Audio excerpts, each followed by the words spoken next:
The supermarket and pharmacy, or the chemist here, or the local Karani, are being used as increasingly as a network for professional products.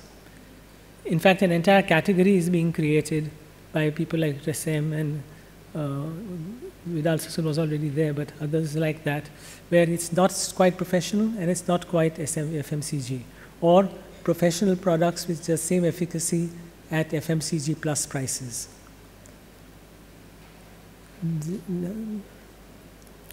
Design restrictions, the way salons are designed and the way since space is at a premium, they don't lend themselves well for retail display.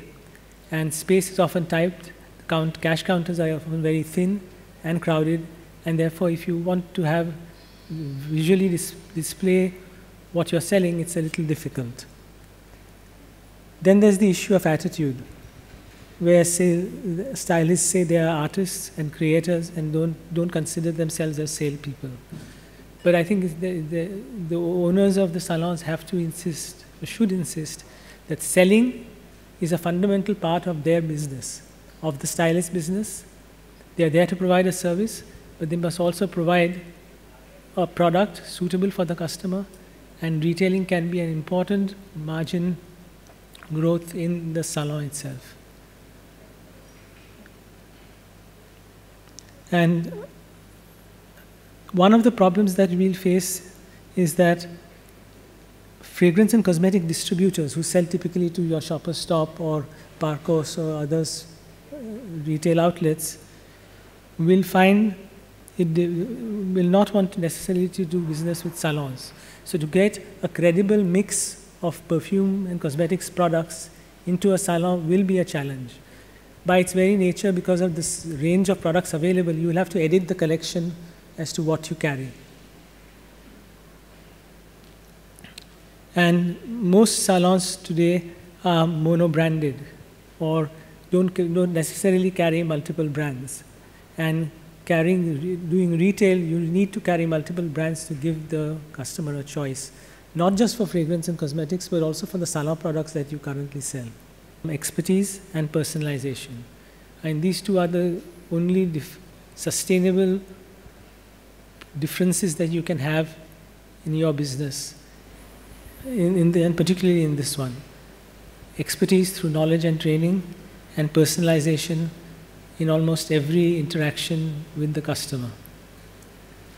New revenue streams are possible for organic natural care products, trendier, younger cosmetics lines, edited selections of selective fragrances if the distributor allows you to do that, styling products, limited editions, new age biofeedback things like the Eternal Machine, things which work on sound and frequency, color art, not just color coverage but color art, and the men's market.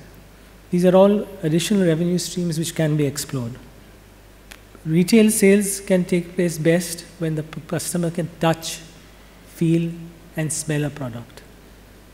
And locking anything up behind glass is almost sure to dissuade the customer from buying retail in salons. 5 steps for retail success is the product choice, which will be a challenge because the salons do not have the space to handle a large volume of retail. Therefore, the choice is important. Location is critical. Not just the location of the salon, that's nothing that you can change, but the location of the product, the real estate in the salon itself. A lot of salons have valuable real estate which is occupied by a couch which is not being used, or a table with flowers which is not being used, or the flowers are not quite fresh. All that real estate, even though it occupies a very small footprint, can be used for retail in a refined, uncluttered manner, and stands which are not in your face, but which allow the customer to touch and feel the product. Consultation, demonstration, recommendation. The stylist is in control of that, and he should be encouraged to take part in all 3 and not leave the selling process as the customer exists to the cashier near the door. The process starts at the backwash and ends with the end of service as the customer leaves. Even in the non-hair products which you have, if they are selling fragrance and cosmetics, they must be encouraged to use the products if they are to be convincing about their selling it. Targets are an essential part of contracts and job descriptions. Easy targets with strong rewards for outreach. Immediate incentive settlement. You will find that your sales associates are much more motivated when they get their commissions or incentives, ideally on a daily basis or at least on a weekly one.